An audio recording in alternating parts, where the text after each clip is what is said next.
दो पति के नाम की मांग भरने वाली शहरी सास। वाह वंदना, कितना अच्छे से मेंटेन किया है खुद को। कोई नहीं कह सकता कि तुम तीन तीन जवान बच्चों की माँ हो। आज भी जहाँ से गुजरती हो तुम्हारी स्टाइलिश पर्सनालिटी किसी को भी घायल करने का दम रखती है। तभी दरवाजे पर दस्तक होती है और वंदना सिर पर टॉवल लपेटे हुए थोड़ा सा दरवाजा खोलकर देखती है। बाहर उसके पति मनोज खड़े होते हैं। वंदना उन्हें बाहर ही रोक देती है। चलो भाई, देर हो रही है और अभी तक तुम्हारा मेकअप तक नहीं खत्म हुआ। अरे आपको भी जरा सब्र नहीं है शर्मा जी। आप जानते तो हैं कि लड़कियों को तैयार होने में वक्त लगता है। आप चलिए, मैं बाल संवार कर आती हूँ। आप अब लड़की नहीं है वंदना जी, महिला हैं। वैसे बालों में क्या खास करना है आपको? हाँ, हमेशा की तरह बोरिंग कट स्टाइल में संवार कर आ जाओगी। उसमें समय कितना ही लगता है। अब आप ही मुझे तैयार नहीं होने दे रहे हैं शर्मा जी। आप जाइए, मैं बस 5 मिनट में आती हूँ। मनोज कुछ कहने के लिए मुंह खोलता है कि वंदना जल्दी से दरवाजा बंद कर देती है और फिर से आईने के सामने आकर खड़ी हो जाती है। टॉवल को बालों से निकालकर वो बालों में ब्रश करती है और सामने के कटे बालों को पीछे की ओर पिन से अटैच कर देती है। चलो, बाल तो सुलझ गए, अब सिंदूर लगाने की बारी। इसे मैं कैसे भूल सकती हूँ। ये दोनों मांग मेरे दोनों पतियों की सलामती के लिए। भगवान मेरे दोनों पतियों को सलामत रखे। 2 मांग भरकर वंदना पिन से अटैच किए गए बालों से पिन निकालती है और उन्हें मांग को पीछे छिपाते हुए साधना कट स्टाइल में माथे पर जमाती है। खुद को अच्छे से आईने में देखकर वो बाहर आ जाती है। वाह मॉम, लुकिंग ब्यूटीफुल। लेकिन फिर वही boring hairstyle. Come on mom, change it ना। इतने स्टाइलिश मॉडर्न कपड़े और लोग वही पुराना 17 वाला। हम आपका यही हेयर स्टाइल देख देख कर बोर हो गए हैं। लेकिन आप खुद सेम हेयर स्टाइल करके बोर नहीं होती है क्या? अरे हमने तो जब से शादी हुई है इन्हें इसी हेयर स्टाइल में देखा है। अब तुम दोनों इसे बदलने के लिए कुछ करो भाई। मुझ बुढ़िया ने भी अब तक 4 बार अपना हेयर स्टाइल बदल लिया है, लेकिन मजाल है जो बहू ने एक बार कोशिश भी की हो। बस मम्मी जी ही बाकी थी सुनाने के लिए। सबको मेरे हेयर स्टाइल से इतना प्रॉब्लम क्यों है? वैसे ये सच है कि इस बोरिंग हेयर स्टाइल में मैं खुद भी पक गई हूँ, लेकिन क्या करूँ, 2 मांग को इन सब से छुपा कर जो रखना पड़ता है मुझे। कहाँ खो गई मैडम? अच्छा माँ, हम चलते हैं। जिया और सिया, दादी जी का ध्यान रखना। वंदना और मनोज ऑफिस के एक कलीग के बेटे की एंगेजमेंट पार्टी में जाते हैं। वहाँ पर सभी वंदना की स्टाइलिश ड्रेसिंग की खूब तारीफ करते हैं। भाई मैं तो तुम्हारी फैन हूँ वंदना। तुमने तो अपने आप को इतना मेंटेन करके रखा है कि अपनी उम्र से 10 साल छोटी लगती हो तुम। बस ये हेयर स्टाइल थोड़ा बदल दोगी ना, फिर तो गजब ही ढाओगी। ये बात तो सच है, बस आपका ये साधना कट हेयर स्टाइल आपकी स्टाइलिश पर्सनालिटी पर बिल्कुल भी सूट नहीं करता है। लो, यहाँ भी वही सुनने को मिल रहा है। अब मैं कैसे बताऊँ कि मैं क्यों ऐसा हेयर स्टाइल करती हूँ। काश मेरे 2 पति ना होते और मुझे ये 2 मांग भरने का झंझट ना पालना पड़ता। वंदना और मनोज पार्टी से देर से वापस आते हैं। सौरभ, जिया, सिया और गीता खाना खाकर सो चुके होते हैं। 2 दिन के बाद वंदना किसी से फोन पर बात करती है और कमरे में आकर तैयार होती है। तैयार हो गई मैं, बस अब 2 मांग भरना बाकी है। सजना है मुझे सजना के लिए। 2 मांग भरने के बाद वंदना बालों को फिर से आगे कर लेती है और खूब अच्छे से तैयार होती है। वो घर से निकलने वाली ही होती है कि हॉल में बैठकर टीवी देख रही गीता उससे पूछ लेती है, इतनी धूप में कहाँ जा रही हो बहू? किटी है क्या आज? किटी नहीं है मम्मी जी, मैं अपनी एक फ्रेंड से मिलने जा रही हूँ। मैंने पूरा खाना बनाकर रख दिया है और आपकी दवाइयाँ भी निकाल कर रख दी है। सिया कॉलेज से आकर आपको खाना गर्म करके दे देगी, आप दवाई याद से ले लेना। ये कहकर वंदना पर्स झुलाते हुए निकल जाती है। वंदना मॉडर्न और स्टाइलिश जरूर थी, लेकिन पूरा घर बड़ी जिम्मेदारी से संभालती थी। किसको क्या पसंद है, क्या ना पसंद है, हर छोटी बड़ी बात की उसे पूरी खबर होती थी। कुछ दिन के बाद पूरा परिवार हॉल में बैठा होता है और गीता सबको खुशखबरी सुनाते हुए कहती है, आज सीमा का फोन आया था। अगले महीने हमारे रोहित की सगाई है, हम सबको जाना है। तुम लोग तैयारी करना शुरू कर दो। वैसे 1-2 दिन में वो खुद ही आने वाली है सगाई और शादी का न्योता देने के लिए। ये तो बड़ी खुशी की खबर है मम्मी जी, हम सब इंदौर जरूर जाएंगे। आखिर आपके पहले नाती और हमारे पहले भांजे की सगाई जो है, क्यों जी? बिल्कुल भाई, हम सब जाएंगे सगाई में। इकलौती बहन का बेटा है, जाना तो बनता है। वैसे अब हमें सौरभ की शादी का भी सोचना चाहिए। 28 साल का हो गया है अब। हाँ मम्मी जी, ठीक कह रही हैं आप। अब सोचना तो चाहिए। आप रिश्ते बताने वाली लता चाची से कहिए, वो जरूर कुछ अच्छे रिश्ते बताएंगी हमारे सौरभ के लिए। अरे कोई उससे तो पूछो जिसकी शादी के मंसूबे बांध रहे हो। देखो तो भैया कैसे शर्मा रहे हैं। तो भैया फिर हम इसे आपकी हाँ समझे, जैसे फिल्मों में हीरोइन शादी के नाम पर शर्मा जाती है और सब इसे उसकी हाँ समझ लेते हैं। सौरभ शर्मा कर अंदर चला जाता है और कुछ देर बातें करने के बाद सभी अपने अपने कमरों में चले जाते हैं। अगले दिन सौरभ वंदना और मनोज के पास आता है और वंदना का हाथ पकड़कर कहता है, मम्मी आपको मेरी कॉलेज वाली फ्रेंड वो रीना याद है? हाँ हाँ बिल्कुल याद है। तुम कॉलेज खत्म होने के बाद अपने फ्रेंड्स को लेकर घर आए थे, उसमें वो भी थी। मुझे अच्छी तरह याद है। वो सीधी सादी सी बड़ी प्यारी लगी थी मुझे तो। क्या हुआ उसे? मैं उसे पसंद करता हूँ मम्मी, लेकिन वो बहुत गरीब घर से बिलोंग करती है। हमारे और उनके फाइनेंशियल स्टेटस में तो जमीन आसमान का अंतर है। अच्छा, इसीलिए हमें बताते समय हिचकिचा रहे थे तुम। तो क्या हो गया कि वो एक गरीब परिवार से है? मुझे तो कोई प्रॉब्लम नहीं है, और जहाँ तक मैं समझती हूँ तुम्हारी दादी और पापा को भी इससे कोई परेशानी नहीं होगी। क्यों जी? अरे भाई, प्यार किया है तुमने तो फिर ये अमीर गरीब का फर्क कहाँ से आ गया बीच में? हाँ, तुम्हारी मम्मी और मैंने भी देखो लव मैरिज की थी, और देखो आज हम एक दूसरे के साथ कितने खुश हैं। हमारी तरफ से तो भाई हाँ है। तुम कल ही उसे दादी जी से मिलवाने लेकर आ जाओ, फिर हम आगे की बातें उसके मम्मी पापा के साथ करेंगे। सौरभ खुश हो जाता है और ये खुशखबरी फोन पर रीना को सुना देता है। अगले ही दिन सादी सी साड़ी में लिपटी हुई छुई मुई सी रीना सबसे मिलने शर्मा निवास में आती है। सिया और जिया खुशी से उसका स्वागत करते हैं। रीना सब बड़ों के पैर छूकर मुंह नीचे करके सोफे पर बैठ जाती है। भाई आजकल के जमाने में भी इतनी शर्मीली लड़कियां होती है, विश्वास ही नहीं हो रहा है। वैसे सौरभ ने बहुत सुंदर लड़की को चुना है अपने लिए। अपने बारे में कुछ बताओ बेटा, और देखो शर्माओ मत। जैसे सिया और जिया है वैसे ही तुम हो हमारे लिए। रीना अपने और अपने परिवार वालों के बारे में सब कुछ बताती है। बात करते हुए उसका ध्यान वंदना की हेयर स्टाइल और स्टाइलिश कपड़ों पर ही होता है। वो मन ही मन सोचती है, सौरभ जी, मम्मी जी कितनी स्मार्ट और सुंदर हैं। कपड़े भी एकदम मॉडर्न टाइप के पहने हैं, लेकिन ये उनका हेयर स्टाइल कुछ पुराने तरीके का नहीं है, एकदम बच्चों जैसा। शायद आज किया होगा ऐसा। कुछ दिन के बाद पूरा परिवार रीना के घर रिश्ता लेकर जाने वाला होता है। उसकी ननद सीमा भी आई होती है और वो भी उनके साथ चलने के लिए तैयार होती है। वंदना अपने कमरे में तैयार होने जाती है और अंदर से कमरा बंद कर लेती है। इस ड्रेस में कितनी यंग लग रही हूँ मैं। काश मैं इस पर कोई अलग हेयर स्टाइल कर पाती। पूरे बाल पीछे करके तो लुक और अच्छा दिख रहा है, लेकिन हाय रे, ये दो पतियों का झंझट जो पाल रखा है मैंने। 2 मांगों को छुपाना भी तो है मुझे। वंदना खूब अच्छे से तैयार होकर बाहर आती है, लेकिन फिर से उसी एक सवाल से घिर जाती है। अब की बार तो उसकी ननद सीमा भी थी उसको सलाह देने के लिए। भाभी कुछ भी हो जाए, चाहे धरती फट जाए या आसमान गिर जाए, लेकिन आप अपनी हेयर स्टाइल कभी नहीं बदलोगी। कोई बीच में प्रतिज्ञा ली है क्या आपने? यही समझ लो, मैं तो अपनी हेयर स्टाइल शायद ही कभी बदलूंगी, इसीलिए मुझे बोलना बेकार है। ये तो मानने से रही, बच्चों की शादियों में बदले तो बदले, लेकिन उसका भी कोई भरोसा नहीं। फिर तो आप रोहित की सगाई और शादी में भी ऐसी ही हेयर स्टाइल बना कर आएगी भाभी। प्लीज भाभी, ऐसा गजब मत करना। मैं भले ही आपके बेटे की सगाई शादी में ना आऊँ, लेकिन थोड़े से के लिए अपने दोनों सुहागों से समझौता कभी नहीं करूँगी। मेरे दोनों ही पति मेरी लाइफ लाइन है। सभी लोग रीना के छोटे से घर में पहुंचते हैं। घर की हालत बहुत ज्यादा खराब होती है। उनकी गरीबी देखकर वंदना कहती है, आप लोग किसी की भी बात का कोई टेंशन मत लेना, शादी का पूरा खर्च हम उठाएंगे। हमें बस आपकी प्यारी सी बेटी ही चाहिए। क्यों मम्मी जी? हाँ हाँ बिल्कुल। अब बस जल्दी से शादी की तारीख निकाल लेते हैं और तैयारियां शुरू कर देते हैं। सारी बातें तय हो जाती हैं। आज भी वंदना का बच्चों जैसा हेयर स्टाइल देखकर रीना को अचरज होता है। सबके जाने के बाद वो अपनी माँ से कहती है, मम्मी, ये मम्मी जी हमेशा ऐसे ही बाल क्यों रखती होंगी? कपड़े तो बड़े अच्छे पहनती है, लेकिन बाल?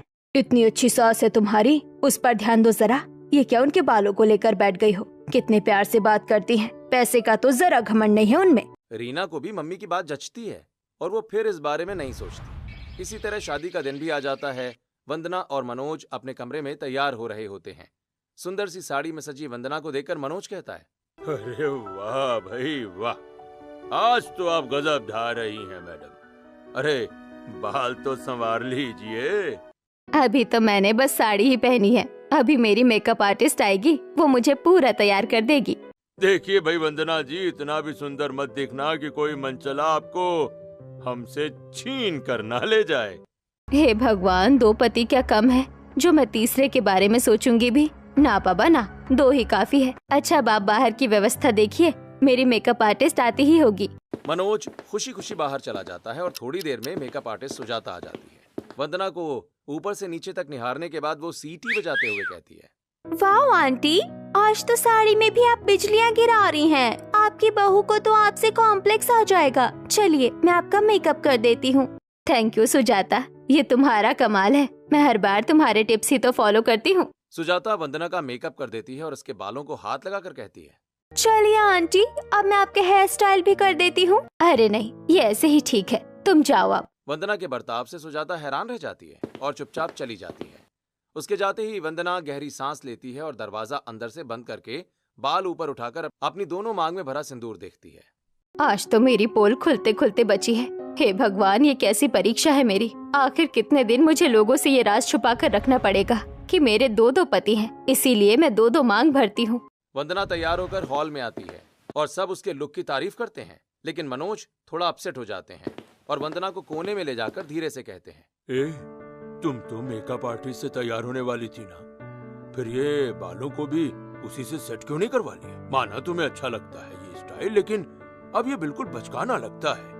अब सास बनने जा रही हो तुम यार, अब तो ढंग का हेयर स्टाइल कर लेती।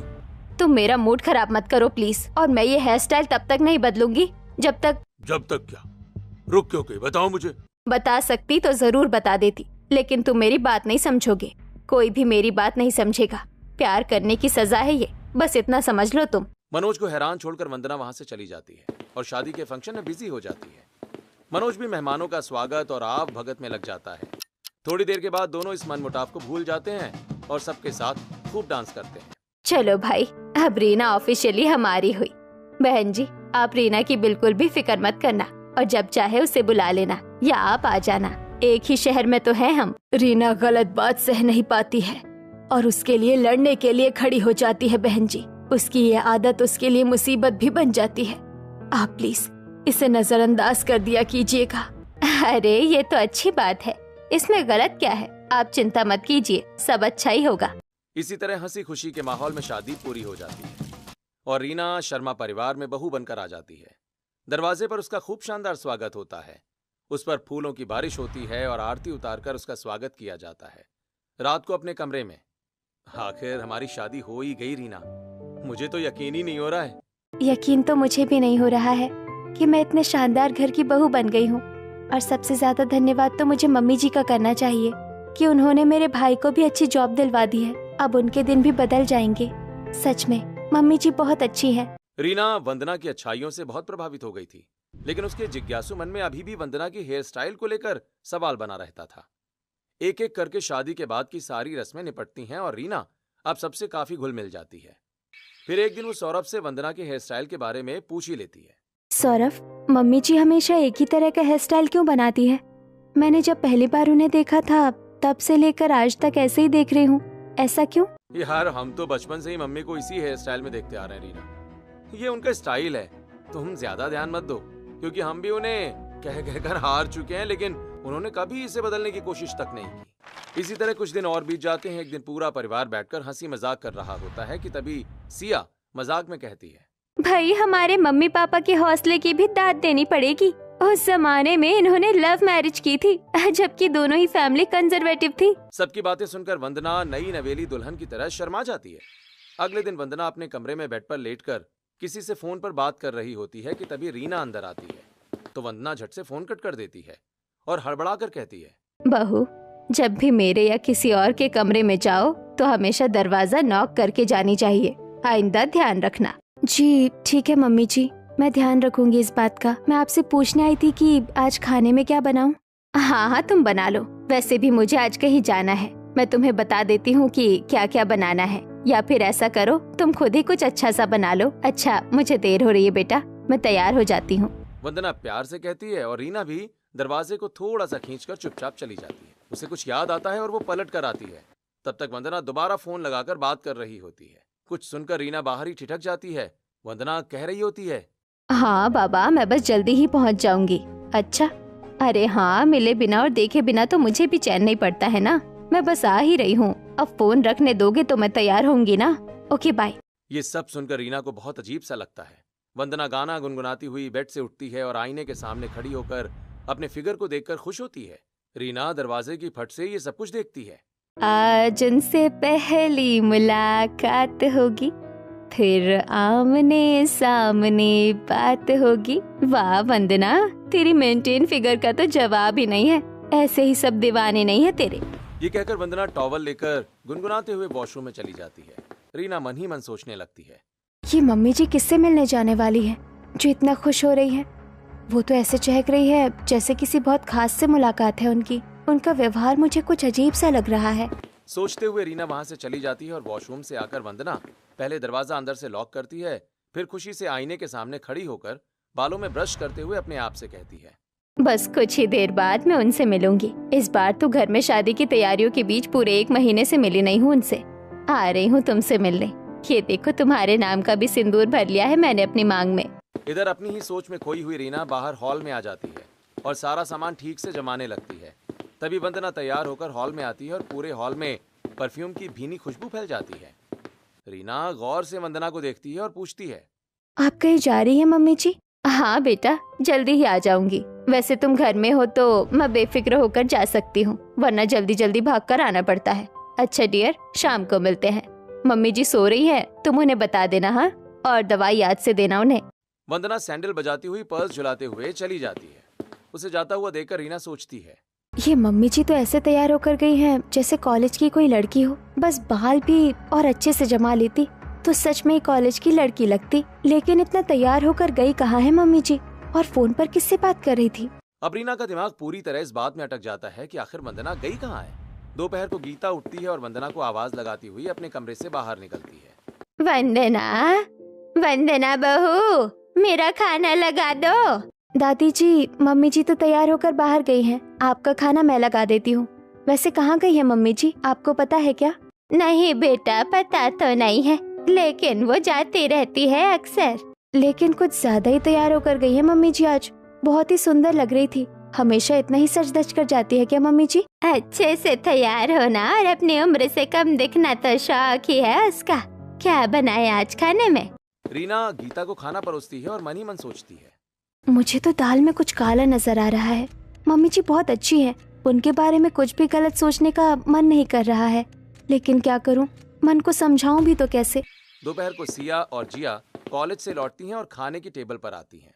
दीदी, आज खाना मैंने बनाया है, बताइए तो कैसा बना है? खाने की खुशबू ही बता रही है भाभी कि खाना बहुत स्वादिष्ट ही बना होगा। वैसे मम्मी कहाँ है? हाँ, मम्मी कहीं दिखाई नहीं दे रही है। कहीं गई है क्या? हाँ, वो तैयार होकर कहीं गई है बाहर, शाम तक ही लौटेंगी। वैसे कहाँ गई होंगी मम्मी जी? मैं पूछना ही भूल गई उनसे। वो अपने किसी फ्रेंड से मिलने गई होंगी या किटी पार्टी होगी उनकी। आ जाएंगी शाम तक। दोनों बहनों का खाना होता है और दोनों अपने अपने कमरे में चली जाती हैं। रीना के दिमाग में फोन वाली बात अभी भी घूम रही होती है। वो अपने कमरे में आ जाती है और बेड पर लेटकर मोबाइल देखने लगती है। पहली ही रील देखकर उसका माथा ठनक जाता है। कलयुग है भाई, यहाँ किसी का कोई भरोसा नहीं है। यह घटना मध्य प्रदेश की है, जहाँ एक अधेड़ उम्र की महिला परिवार और समाज की परवाह किए बिना अपने प्रेमी के साथ चली गई। रीना झट से मोबाइल बंद कर देती है और आंखें बंद करके लेटी रहती है। शाम को वंदना घर आती है और वैसे ही खुश होकर गुनगुनाते हुए अपने कमरे में कपड़े चेंज करने चली जाती है और फिर वापस आकर सबके साथ बैठकर खूब अच्छे मूड में बात करती है। मम्मा, आपको मैंने कितनी बार कहा है कि आप चाहे कहीं भी जाओ, कुछ भी करो, लेकिन प्लीज जब मैं घर पर आऊँ तो मुझे सबसे पहले आप ही मिलो। आपके बिना घर सूना लगता है मम्मा। मेरे बिना रहने की आदत डाल लो, आगे काम आएगी। कुछ भी मम्मा, ना तो हम आपको छोड़कर कहीं जाएंगी और ना आपको कहीं जाने देंगी। क्यों दी? वैसे गई कहाँ थी आप? मोनिका आंटी के यहाँ गई थी क्या? नहीं, उसके यहाँ नहीं गई थी मैं। वो अच्छा छोड़ो ना, ये बताओ कि खाने के लिए क्या बनाऊं? वंदना बात को बदल देती है। रात को सौरभ और मनोज काम से लौटते हैं और खाने की टेबल पर सभी इकट्ठा होते हैं। वंदना ने सबकी पसंद को ध्यान में रखकर खाना बनाया होता है, जो सभी खूब खुश होकर खाते हैं। थोड़ी देर के बाद सब सोने चले जाते हैं। लगता है कि मैं कुछ ज्यादा ही सोच रही हूँ। मम्मी जी तो सबका कितना ध्यान रखती हैं, सबको प्यार भी बहुत करती हैं। कुछ दिन बीतते हैं और एक दिन रीना फिर से वंदना को मोबाइल पर बात करते हुए सुन लेती है। वंदना अपने कमरे में बेड पर बैठी मोबाइल पर वीडियो कॉल पर बात कर रही होती है। हाय, कैसे हो राजा? मैं जल्दी ही तुमसे मिलने आ रही हूँ, कल ही आऊंगी। वंदना को लगता है कि दरवाजे के बाहर कोई खड़ा है और वो ये कहकर झट से फोन काट देती है। अच्छा सुनो, मैं कल वहीं आकर बात करती हूँ, लगता है कोई आ रहा है। Okay bye. अब तो रीना का शक यकीन में बदल जाता है। वो वंदना से बिना कुछ पूछे उल्टे पांव लौट जाती है और अपने कमरे में आकर खूब रोती है। मम्मी जी जरूर पापा जी से धोखा कर रही है। पापा जी ही नहीं बल्कि पूरे परिवार को धोखा दे रही है मम्मी जी। ये बात मुझसे बिल्कुल भी बर्दाश्त नहीं हो रही है। सब कितना प्यार करते हैं मम्मी जी से और मम्मी जी पीठ पीछे ये गुल खिला रही है। रीना वंदना की हरकतों पर और ज्यादा गौर करने लगती है। उसका पर्दाफाश करने के लिए सबूत जुटाने में लग जाती है। अगले दिन सुबह जब सभी अपने अपने कामों पर चले जाते हैं और गीता भी अपने कमरे में सो रही होती है, तब रीना चुपके से वंदना के बेडरूम के बेड के नीचे छिप जाती है। आज तो मम्मी जी की असलियत जानकर ही रहूंगी मैं। कुछ देर के बाद वंदना नहाकर बाहर आती है और सबसे पहले अपने कमरे का दरवाजा अंदर से लॉक कर लेती है। बेड के नीचे छिपी रीना उस पर नजर गड़ाए बैठी होती है। वंदना बाल सुलझाती है और हमेशा की तरह पीछे पिनअप करके मेकअप करती है। सॉरी डियर, लेकिन आज मैं तुम्हारी ब्यूटी की ज्यादा तारीफ नहीं कर पाऊंगी। मुझे किसी से मिलने जाना है आज। किससे, ये तुम अच्छे से जानती हो। ये मम्मी जी 2 मांग में सिंदूर क्यों लगा रही हैं? ये एक मांग में मेरे राजा के नाम का सिंदूर और दूसरी मांग में मेरे मनोज के नाम का। भगवान मेरे दोनों पतियों को लंबी उम्र दे, उन्हें हमेशा सही सलामत रखे। अब बालों को आगे कर लेती हूँ, कहीं कोई देख ना ले। तो अब मैं समझी कि मम्मी जी हमेशा ऐसा हेयर स्टाइल क्यों रखती है, अपना पाप छुपाने के लिए।